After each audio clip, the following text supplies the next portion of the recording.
America की, US की यही पॉलिसी है। यूएस डायरेक्टली दो देशों को टक्कर देना चाहता है। एक तो उसमें आता है सबसे पहले चाइना, जो कि आने वाले वक्त में वर्ल्ड पर हुकूमत करने वाला है अगर उसकी इकोनॉमिक स्टेबिलिटी वैसी ही रही, और दूसरा है उसके पास रशिया।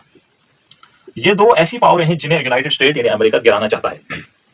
और इस गिराने के लिए उसे कोई ठोस वजह नहीं बनती है तो कि वो कैसे उन्हें गिराए, तो उन्हें वो आपसी खाना जंगी में लगा लेता है। जैसे इस वाले को तो थोड़ा सा 30% उसने खाली कर दिया है, क्योंकि इसके साथ आज भी यूक्रेन लड़ रहा है। यूक्रेन लड़ रहा है और यूक्रेन की पुष्टपनाही डायरेक्ट यूएस कर रहा है, जिसकी वजह से यूक्रेन को सपोर्ट करने से रशिया की इकोनॉमी गिर रही है। रशिया की इकोनॉमी गिर रही है, यहां पर प्राइस रेट हाई हो जाते हैं, यहां पर चीजों की कमी पड़ेगी, क्योंकि जितना पैसा, जितना अमाउंट रशिया की सरकार लोगों के लाइफस्टाइल को ऊपर उठाने के लिए करती, उतना बजट वो नहीं कर पाती है यूटिलाइज पब्लिक में, पब्लिक डोमेन में, बल्कि उसे डिफेंस पर लगाना पड़ता है।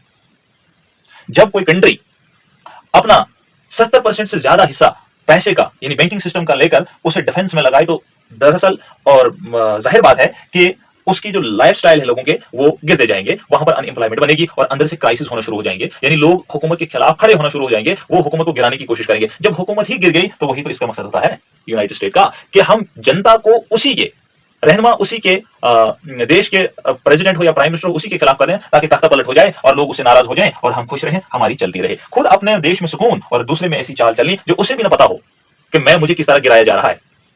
अब है दूसरी बात, जो चाइना, चाइना के साथ कोई ऐसी बात ही नहीं है जिसकी बिना पर वो इसे कमजोर कर सकता है।